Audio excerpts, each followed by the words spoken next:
चलिए देखते हैं हम लोग प्रश्नावली आज के यहाँ पर, और त्रिकोणमिति हम लोग पढ़ रहे हैं। और 8.1 के पहला क्वेश्चन है एक में। तो पहला क्वेश्चन में दिया गया है कि त्रिभुज एबीसी एक समकोण त्रिभुज है। जो त्रिभुज है वो एक समकोण त्रिभुज है। तो यहाँ पर एक समकोण त्रिभुज सबसे पहले हम लोग बनाएंगे। ये है एक ए और बी और सी। आपसे कहा गया है कि बी कोण समकोण है। समकोण का मतलब होता है 90 डिग्री। यहाँ पर 90 डिग्री लेते हैं। अब दिया गया है कि ए बी बराबर कितना दिया गया है। ए बी के जो वैल्यू है 24 सेंटीमीटर है, लेकिन यहाँ पर बीसी का वैल्यू 7 सेंटीमीटर है। आपको बताए थे कि 90 के ठीक सामने वाले जो होता है उसको हम कोण कहते हैं। कौन कहते हैं अर्थात एसी का वैल्यू निकालना है। तो एसी का वैल्यू निकालने के लिए पाइथागोरस थ्योरम आपको यूज करना होगा। तो एसी के स्क्वायर बराबर का होता है ए बी के स्क्वायर और प्लस में बीसी के स्क्वायर। तो इस तरह का स्क्वायर होता है। तो ये पाइथागोरस थ्योरम है। तो इस स्थिति में अगर हम बात करते हैं तो एसी का जो वैल्यू निकालना होगा तो ये स्क्वायर हटेगा तो रूट चढ़ेगा इस पर। तो ये हो जाएगा ए बी के स्क्वायर और प्लस में बीसी के स्क्वायर। तो यहाँ पर रख देंगे वैल्यू। तो ये ए बी का वैल्यू कितना है तो 24 और 24 के स्क्वायर रख देंगे यहाँ पर। और यहाँ पर प्लस यहाँ पर बीसी का जो वैल्यू है 7 है और 7 का स्क्वायर कर देंगे। यहाँ पर जो हो जाएगा 24 का स्क्वायर जो होता है 576 होता है। और यहाँ पर 576 लिखेंगे और प्लस 49 हो जाएगा। तो इस तरफ अगर जोड़ेंगे इसको तो ये हो जाएगा यहाँ पर हो जाएगा आपका 625 हो जाएगा। और 625 का वर्गमूल 25 होता है। तो जो आपका कोण हो जाएगा एसी का वैल्यू 25 आ जाएगा। इस तरह से हम कह देंगे। तो अगर आपसे पूछा है कि कोण ए ज्ञात करें, ए वाला पहला क्वेश्चन में लिखा है 1 नंबर में। तो 1 नंबर में क्या लिखा है कि साइन ए।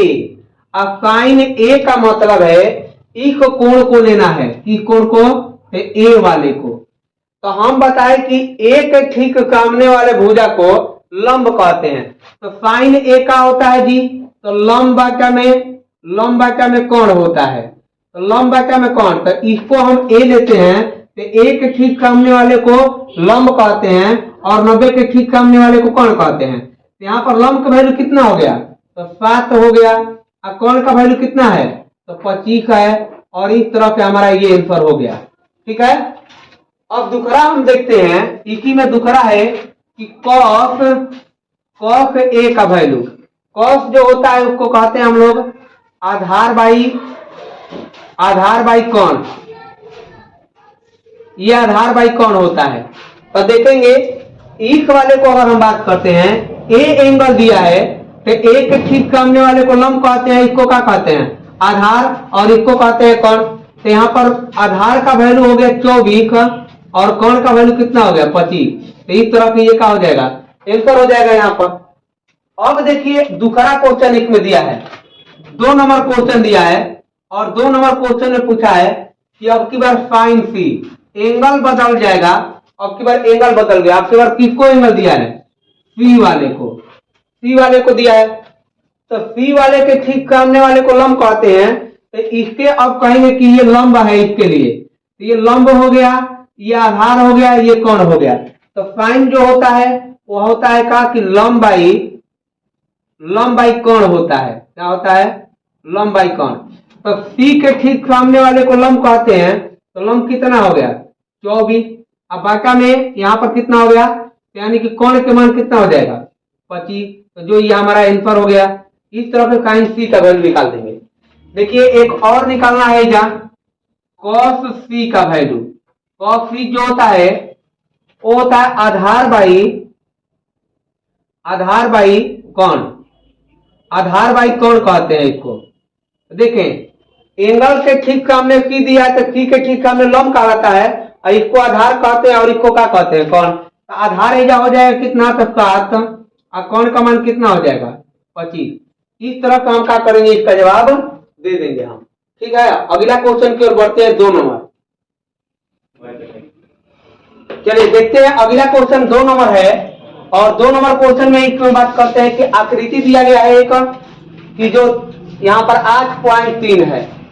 और जिसमें आपसे पूछा गया है कि tan p minus cos r का मान ज्ञात करें।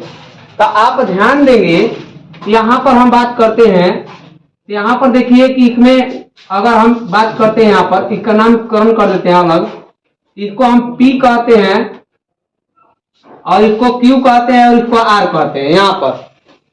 तो आप देखें कि इसको हम p कहते हैं p कोण और इसको कोण का कोण कहते हैं r कोण कहते हैं।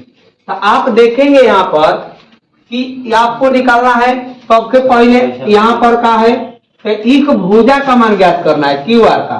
तो क्यू आर का मान कैसे निकालेंगे, तो क्यू आर का जो मान निकलेगा क्यू आर का मान वो होता है कि इसके स्क्वायर में फिर इसको माइनस कर देते हैं, अर्थात अगर 90 है, अगर इसको हम एंगल मानते हैं तो ये इसके ठीक सामने लंब होता है, अर्थात कभी होता है कहा कि पी आर के स्क्वायर में से अगर माइनस कर देंगे पी क्यू के स्क्वायर, अगर इस तरह का माइनस कर देंगे तो अगर थ्योरी का वीडियो नहीं देखे हैं एक बार जाकर थ्योरी का वीडियो देखिएगा, डिस्क्रिप्शन में लिंक है इसका। और यहाँ पर देखिए कि इसके बारे में कैसे बताए हैं कि कैसे निकालते हैं। तो यहाँ पर कितना हो जाएगा, तो इसके मान कितना दिया 13 और 13 का स्क्वायर करेंगे यहाँ पर, तो यहाँ पर कितना हो जाएगा 12 का स्क्वायर। तो अब देखेंगे कि यहाँ पर बात समझिए कि पी आर के जो मान दिया है, पी आर का मान दिया 13, इस तरह से 13 रख देंगे और इसका जो मान दिया है कितना दिया है तो 12, तो 12 का मान रख देंगे यहाँ पर। अब देखेंगे यहाँ पर 13 का स्क्वायर 169 है और माइनस 144 हो जाएगा 12 का स्क्वायर। जब इसको घटाएंगे तो ये हो जाएगा कितना, तो 25 और 25 का वर्गमूल जो होता है वो 5 सेंटीमीटर होता है। 25 का वर्गमूल 5 सेंटीमीटर। आपसे पूछा गया है कि आप देखें कि tan p माइनस में cos r, अर्थात एंगल दोनों अलग अलग है, इसके कोण अलग अलग है। अगर p के बात करते हैं तो इसका जो बात होती है कि लंब बाटा में क्या होता है, लंब बाटा में इसको होता है आधार, और इसका जो होता है माइनस में इसको होता है आधार बाई लंब होता है।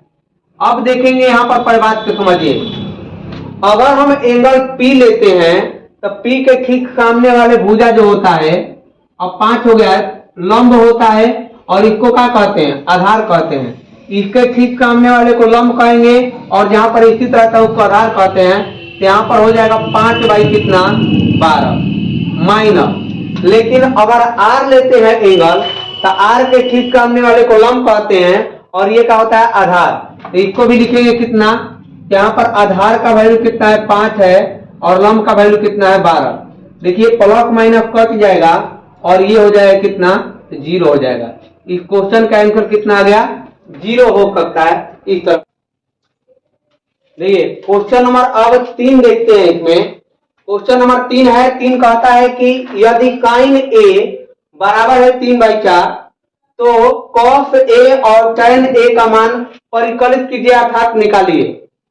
देखिए सबसे पहले हम कहते हैं कि कोई भी त्रिकोणमितीय वैल्यू दिया गया है तो इसके लिए आपको एक समकोण त्रिभुज की जरूरत पड़ेगी और समकोण त्रिभुज यहाँ पर का है ए बी और सी है, ए बी और सी मानते हैं। अब देखेंगे कि अगर हम बात करते हैं कि ये 90 है और 90 के ठीक सामने वाले को कोण कहा जाता है, क्या कहते हैं जी कोण। अगर इसको हम एंगल मानते हैं क्योंकि यहां पर एंगल दिया है जो sin a बराबर दिया है 3/4, कितना दिया है 3/4, इसको हम लंब कहते हैं और इसको हम क्या कहते हैं तो इसको हम कोण कहते हैं। आप ध्यान देंगे कोण का वैल्यू कितना दिया है तो 4 दिया है और ये एंगल A है तो एंगल A के ठीक सामने वाले को लंब कहा जाता है। क्या कहा जाता है लंब, और लंब का वैल्यू कितना दिया है तो 3 दिया है, कितना 3।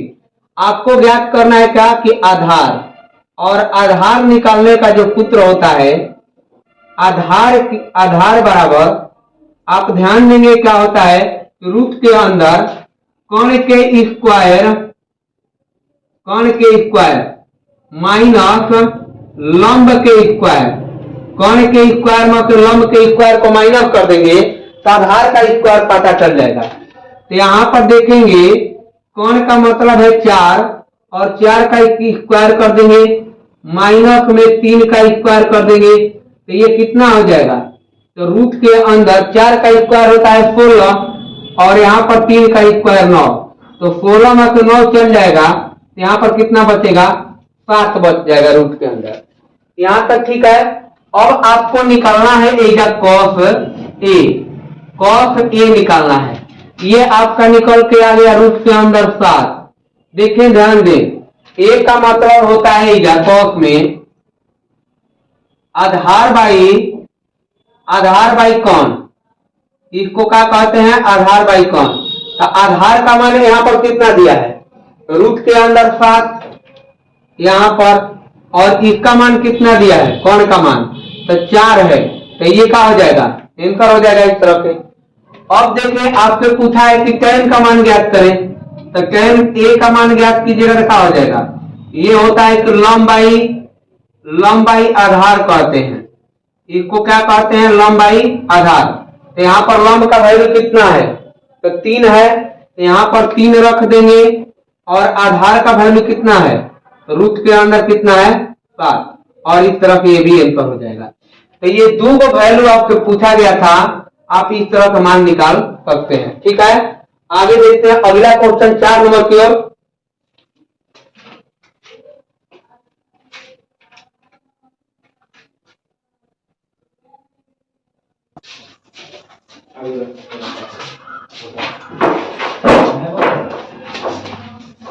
देखिए अगला क्वेश्चन की ओर बढ़ते हैं हम। इसमें क्वेश्चन है आपका 4 नंबर, और 4 नंबर में आपसे पूछा गया है कि साइन और सेक का मान ज्ञात करें। तो इसमें जो आएगा तो एक त्रिभुज कब के पहले बनाएंगे हम, क्योंकि कोई भी त्रिकोणमितीय वैल्यू ज्ञात करने के लिए एक समकोण त्रिभुज की जरूरत पड़ेगी। ए बी सी इसको हम कहते हैं। तो इस तरह से एबीसी हो गया यहाँ पर, तो एबीसी हो गया। तो यहाँ पर ध्यान देंगे कि ए कोण है, ये ए कोण है, ए के ठीक सामने वाले को क्या कहते हैं? लंब कहते हैं, और इसको हम क्या कहते हैं? एंगल जहां पर आता है इसको हम आधार कहते हैं। और यहाँ पर क्या हो जाएगा? 90 के ठीक सामने जो 90 होता है वहां पर क्या हो जाएगा? कोण हो जाएगा। ये लंब और आधार कौन है? आप देखेंगे इस वाले में, तो यहाँ पर देखिए 15 लिखा है, और यहाँ पर cos a है, तो हम इसको 8 लिख सकते हैं इस तरह पे। अगर ये गुणा में है तो इधर जाएगा तो भागा में होगा, तो cos a बराबर कितना? 8/15। इसको लिख देंगे, गुणा में है तो इधर जाएगा तो भागा में। जो cos होता है वो होता है कि आधार बाई लंब होता है। तो यहां पर देखेंगे कि आधार का वैल्यू दिया गया है और लंब का वैल्यू दिया गया है, तो कोण का वैल्यू ज्ञात करना है। आधार का वैल्यू 8 है और लंब का वैल्यू यहाँ पर 15 है, तो इसका वैल्यू निकालना है।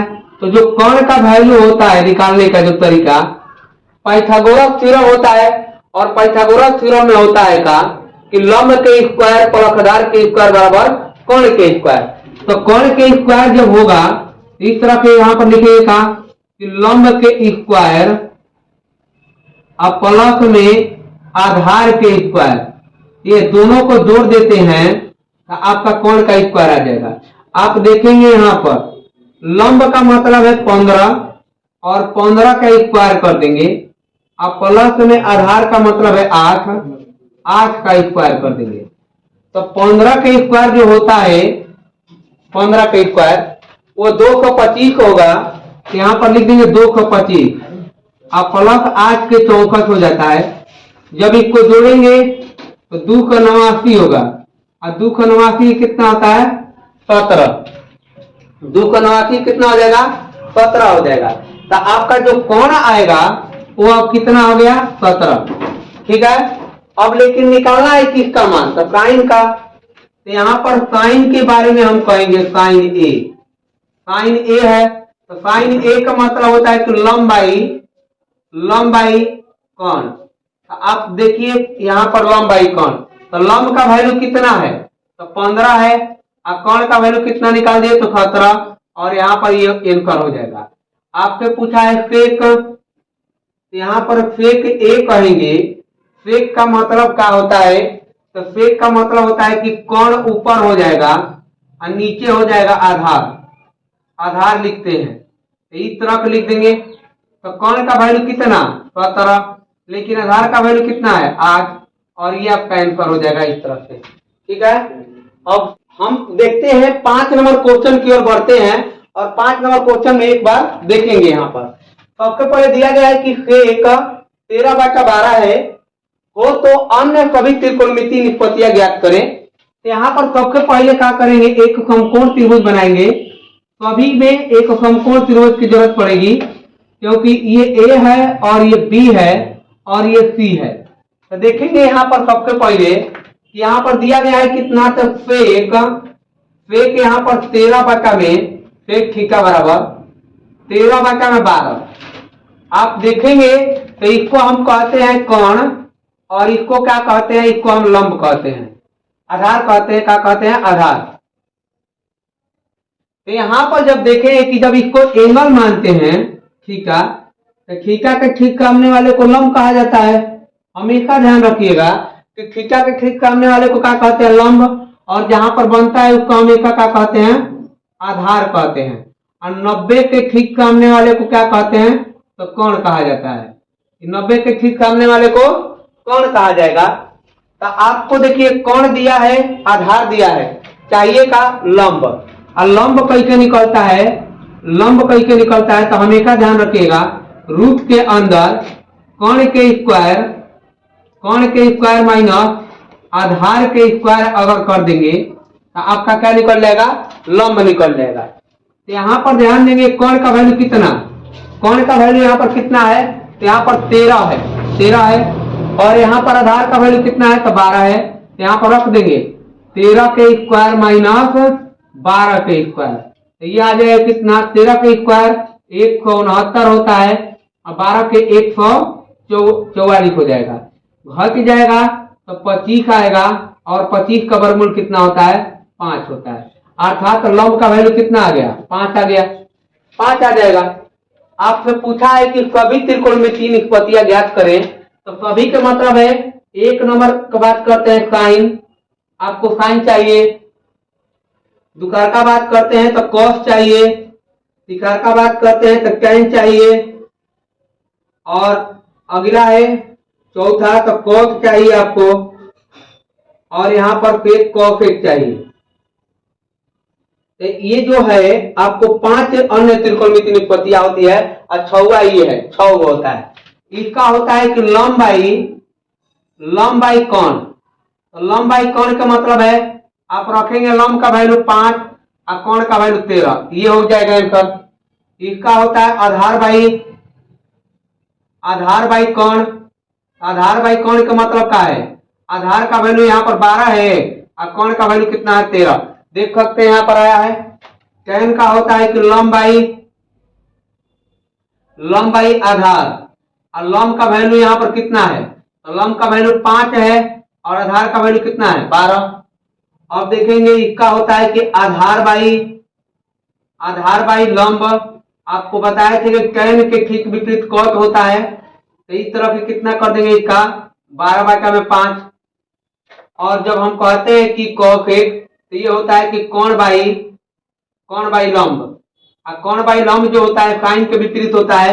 तो साइन के विपरीत अर्थात कह सकते हैं कि 13/5। और ये आंसर है। देखिए ये वाला इसके विपरीत होता है और ये वाला इसके विपरीत होता है। और सेक के विपरीत ये जो प्रश्न दिया इसके विपरीत कौन होता है? ये वाला। देखिए इसको सीधे पलट दीजिए, आपका क्या हो जाएगा? आंसर हो जाएगा। तो इस तरह से हम अन्य त्रिकोणमितीय निष्पत्तियां ज्ञात कर लिए। आगे हम लोग कल इससे आगे